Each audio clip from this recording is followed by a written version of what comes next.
यहाँ तो तमाम जो गोदी मीडिया का जो चाटुकार पत्रकार लोग हैं वो तो यहाँ तक नहीं दिखाया है कि जो अपराधी है उसको पुलिस गिरफ्त में डाला गया है कि यादव समाज के लोग ही दबे कुचले शोषित पीड़ित की आवाज़ बनकर लड़ते हैं और जो लड़ने वाले लोग हैं उनको रास्ता से हटाने का धीरे धीरे काम कर रहे हैं। और घटनाएं दुर्घटनाएं नहीं होती तो फिर ये लोग को पैदाइश नहीं होता।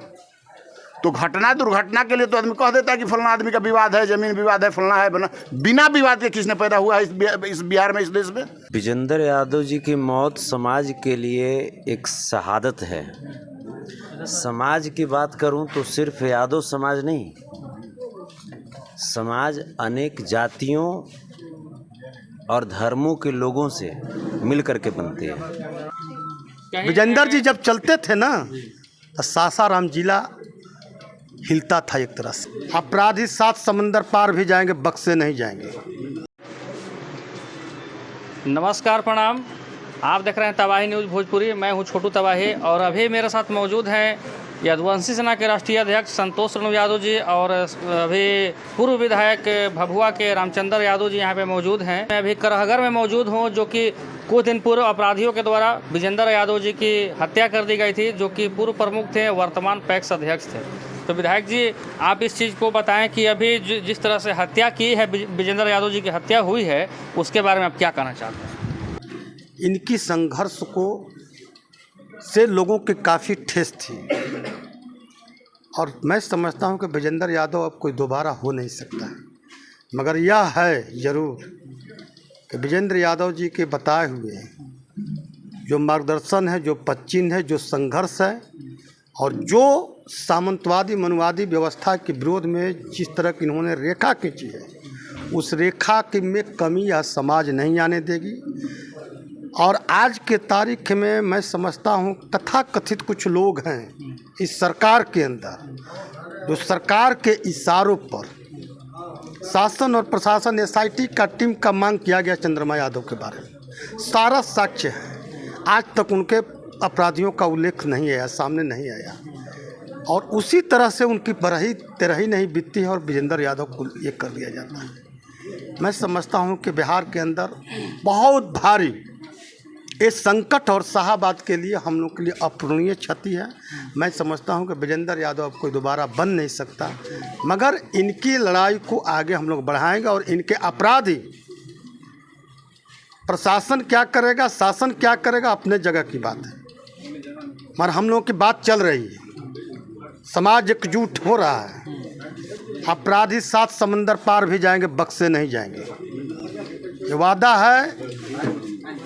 दोबारा कोई विजेंद्र रहे या ना रहे, कोई और माई लाल के साथ अगर ऐसा हुआ होता तो विजेंद्र यादव 24 घंटा भी शांत नहीं बैठे। अच्छा सर, ऐसा क्यों हो रहा है कि सिर्फ यादव समाज के लोग हैं, मतलब ऐसा किया यादव समाज के लोग हैं यहाँ पे, जितना कदावर नेता है उनकी ही हत्या क्यों हो रही है, जो कि यादव का समाज के सीनियर नेता हैं, उनके बारे में बताया भी गया है? देखिए, मैं समझता हूँ कि एक बहुत भारी साजिश है। आज के तारीख में जो व्यवस्था राज्य से लेकर के केंद्र तक जो मनुवादी और सामंतवादी और पूंजीवादी व्यवस्था है, तीनों का जो गठजोड़ हुआ है और तीनों के गठजोड़ के माध्यम से इस निष्कर्ष पर वे व्यवस्था पहुंची हुई है कि यादव समाज के लोग ही दबे कुचले शोषित पीड़ित की आवाज़ बनकर लड़ते हैं और जो लड़ने वाले लोग हैं उनको रास्ता से हटाने का धीरे धीरे काम कर रहे हैं। मगर एक विजेंद्र मरेंगे तो दोबारा सैकड़ों विजेंद्र पैदा ले सकते हैं। इन्हें पता नहीं है, महाभारत का युद्ध नहीं भूलना चाहिए। 5,500 वर्ष पहले की मात्र मामला है। कई तरह की बातें हैं। 56 करोड़ को जब आपने समाप्त करने की घोषणा की, हम नहीं हुए, आज क्या करोगे?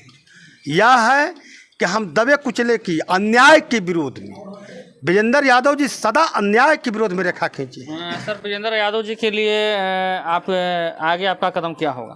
बिल्कुल आज नहीं, अगर जब तक न्याय नहीं मिलेगा तब तक युद्ध। अभी तो परिवार मर्माहत है और विजेंद्र यादव सर, परिवार तो काफ़ी मर्माहत है। यहाँ पे माहौल गमगीन तो है, मैं जान सकता हूँ, लेकिन सर जो अपराधी हैं तो अपराधी का मास्टरमाइंड कोई और बताया जा रहा है, इसमें कितनी सच्चाई? देखिए, दूध का दूध, पानी का पानी। मैं सासाराम भभुआ दोनों एसपी और ख़ास करके डीजीपी से भी हम लोग की बातचीत हुई। बहुत सारी गंभीर है हम लोग इस मामला में लेकर के। हमारे नेता आदरणीय पप्पू यादव जी कल आए थे, लाश से ही पड़ी हुई थी। समाज नहीं रहेगा तो हम लोग राजनीति नहीं कर पाएंगे। पहले समाज है, पहले लोग हैं। राजनीति अपने जगह पर है। राजनीति तभी करेंगे जब जितेंद्र, महेंद्र, सुरेंद्र, चंद्रमा, रामचंद्र और आप सुरक्षित रहेंगे। इसलिए ये राजनीति का समय नहीं है।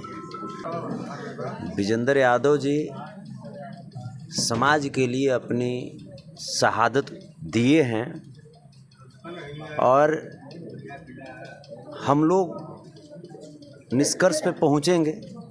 कहना क्या है, अब तो लगातार तो ये तो आपके चैनल को मैं धन्यवाद देता हूँ कि आप कुछ सच्चाई आप दिखा रहे हैं, वरना सिद्धांत से, उनके नीति से, उनके विचारधारा से। विजेंद्र एक व्यक्ति नहीं था, विजेंद्र एक विचारधारा थे, एक नीति थे, एक सिद्धांत थे, सोच थे। और उस आदमी के साथ अगर इस तरह की घटना हो सकती है, आज तक वो आदमी कभी किसी का बिगाड़ा नहीं है। तब है कि जहाँ अन्याय हुआ, जहाँ अन्यायियों ने किसी को छेड़ा, तो वहाँ संवैधानिक दायरे में उन्होंने लड़ाई को लड़ी है। विजेंद्र हम लोग के मार्गदर्शक थे।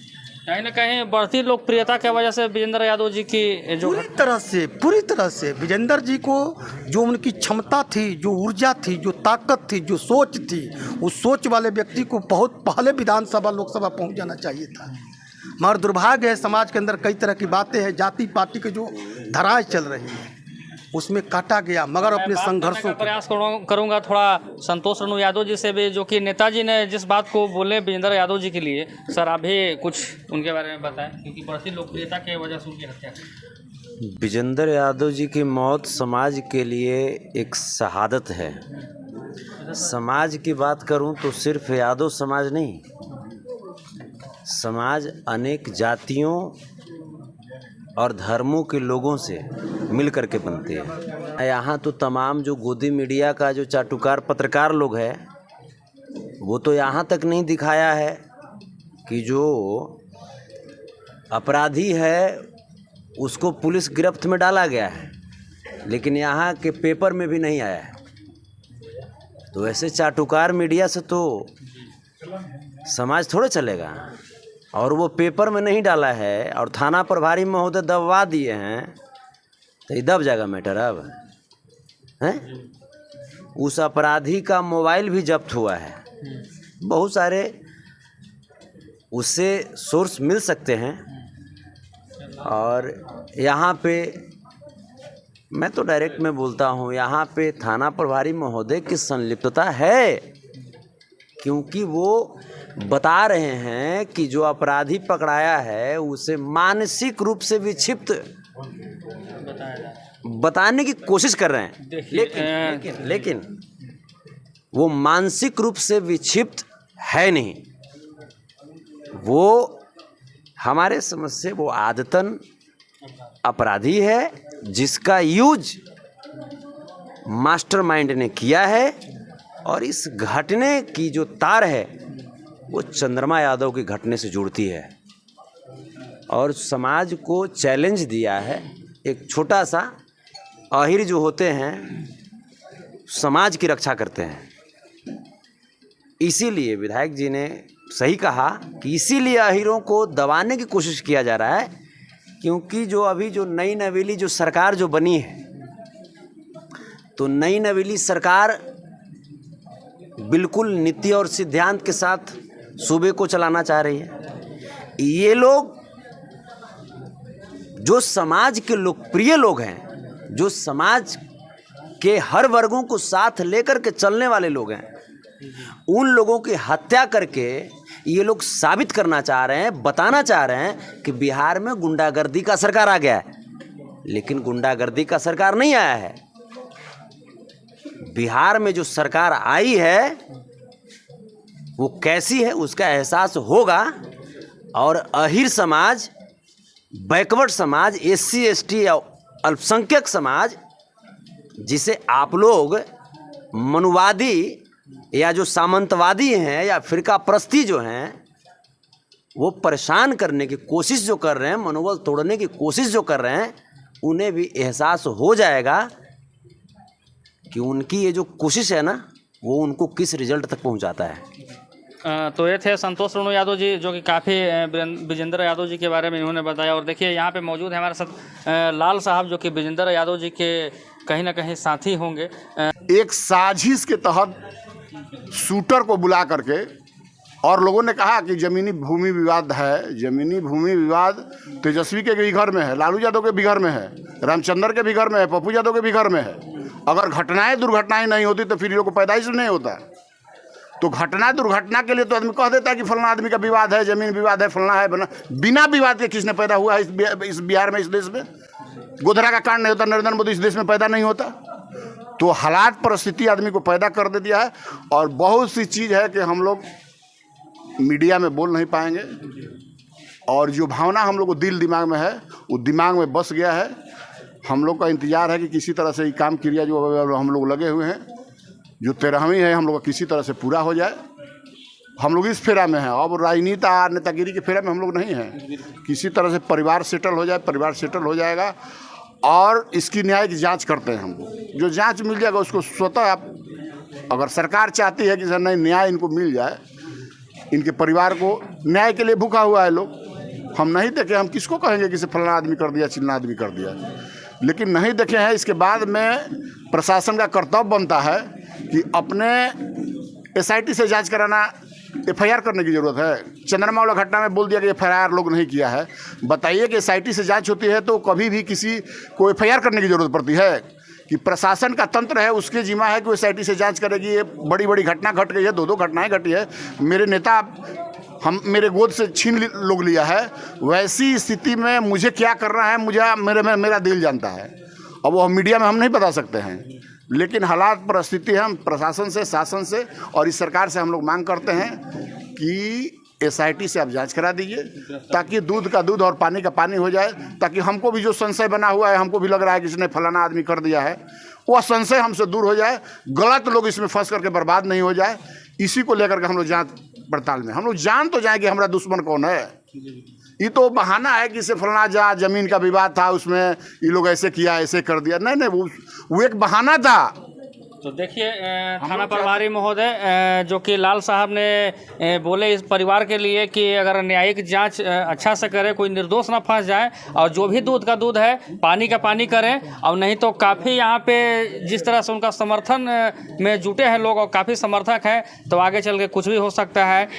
कहीं यहाँ आपसी सहमत किसी का बिगड़ ना जाए, तो उससे पहले शायद आप जाँच अगर कर दें तो शायद अच्छा होगा। तो जाते जाते आप अपराधियों के लिए और यहाँ के प्रशासन से आप क्या कहना चाहें?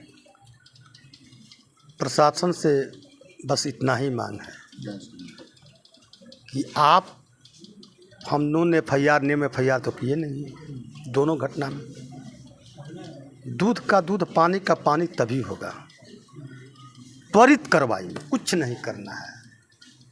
SIT का गठन कर दीजिए, 5 पदाधिकारी यहाँ, 5 पदाधिकारी वहाँ, दोनों के अपराधी जो भी दोषी है उन्हें आप सलाखों के पीछे करें, वरना मजबूर होकर उग्र आंदोलन, और शायद ऐसी आंदोलन होगी कि शायद शाहाबाद में कभी ऐसा हुआ न हो। इसलिए शासन प्रशासन को आपके माध्यम से आगाह हम लोग करना चाहते हैं। हो सकता है हम लोग राजनीति छोड़ देंगे, परिस्थिति बाध्य करेगी, परिवार बचेगा, समाज बचेगा, गांव गरीब बचेगा, तभी हम लोग राजनीति करेंगे। मजबूर न करे प्रशासन, मजबूर न करे शासन। हम छेड़े नहीं हैं, और हमें अगर कोई छेड़ रहा है बार बार शायद मजबूर होकर के हम भी छोड़ने की स्थिति में नहीं। संज्ञान में सबको है। तो चलिए, ये थे रामचंद्र यादव विधायक जी, और यहाँ पे संतोष रेणु यादव जी और लाल साहब काफ़ी दूर से उन लोग मिलने आए हैं इस पीड़ित परिवार से। और देखिए काफ़ी उनका समर्थक यहाँ पे मौजूद हैं, और काफ़ी जिस तरह से अभी तांता लगा हुआ है, शायद अगर ये जांच का विषय है, अगर जांच में अगर देरी हो प्रशासन से या फिर लापरवाही हो तो बड़ी हिंसा का रूप ले सकती है ये घटना। क्योंकि विजेंद्र यादव जी यहाँ के काफ़ी लोकप्रिय नेता रहे थे, और कुछ मीडिया के द्वारा ज़मीनी विवाद विवाद, भूमि विवाद दिखाया जा रहा है तो सोशल मीडिया पे अफवाह ना फैलाएं, वरना आप पर भी कार्रवाई हो सकती है। और कैमरामैन से मैं चाहूँगा कि थोड़ा इधर भी दिखा दिया जाए कि देखिए किस तरह से हुजूम विजेंद्र यादव जी के लिए सब उमड़ा हुआ है और काफ़ी लोग यहाँ पे मौजूद हैं। तो कैमरामैन राहुल के साथ मैं छोटू तबाही, और आप देख रहे हैं तबाही न्यूज़ भोजपुरी। हमारे यूट्यूब चैनल को भी सब्सक्राइब कर लें, हमारे फेसबुक पेज को भी फॉलो कर लें। बहुत बहुत धन्यवाद।